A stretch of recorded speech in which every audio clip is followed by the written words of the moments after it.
Hi అండి. Honey కోసం అయితే ఒక ఫ్రాక్ అయితే స్టిచ్చింగ్ చేశాను. సో, దానికి బెల్ట్ రెడీ చేస్తున్నాననమాట.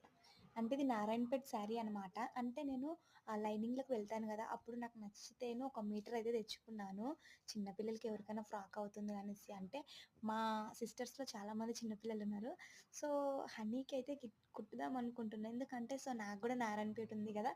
దానికి గూడా కుడదాం అనేసి. సో, ఇది బెల్ట్. సో, ఇలా షేప్ మూలకి ఇలా చేశాను. దీనికి డోరీ అయితే కుడుతున్నా ఇప్పుడు.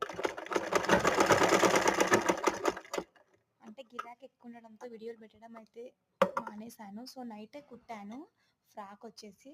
సో, బెల్ట్ కూడా స్టిచ్చింగ్ చేశాక అప్పుడు చూపిస్తా. సో, ఇది వచ్చేసి డోరీకి క్లాత్. పిల్లలైతే స్కూల్ నుంచి ఇంటికైతే వచ్చేసారు. అంటే ఈరోజు సాటర్డే కదా, హాఫ్ డే. అది కాక సంక్రాంతి సెలబ్రేషన్‌కి ఇగ ఫ్రాక్ అయితే కుట్టేసాను. దానికి ఉక్సును, కాజాను బ్యాగ్ పెట్టుకోవడానికి కుడుతున్నాను. ఇది కుట్టాక హనీ ఉండి, "మమ్మీ నన్ను ఒకసారి వేసుకొని చూస్తా" అంటే ఇక దానికి వేసేసాను. డ్రెస్సు వేసేసాను. బెల్ట్ స్టిచ్చింగ్ చేశానుగా, బెల్ట్ కూడా పెట్టేసాను. నాకైతే చాలా బాగా నచ్చింది. చిన్న పిల్లలకి ఏమైనా డ్రెస్సులు కుడితే చాలా ముద్దుగా అనిపిస్తాయి కదా! ఫైనల్లీ ఫ్రాక్ అయితే ఇలా ఉందండి. నచ్చినట్టయితే ఒక లైక్ చేయండి. మన ఛానల్‌ని కొత్తగా చూస్తున్న వారైతే సబ్స్క్రైబ్ చేసుకోండి తప్పకుండా. మరిన్ని వీడియోస్ మీ ముందుకు వస్తాను మరిన్ని వీడియోస్తో. Thanks for watching. Bye. Next షాట్తో మళ్ళీ కలుద్దాం. So, maroon green super combination కదా!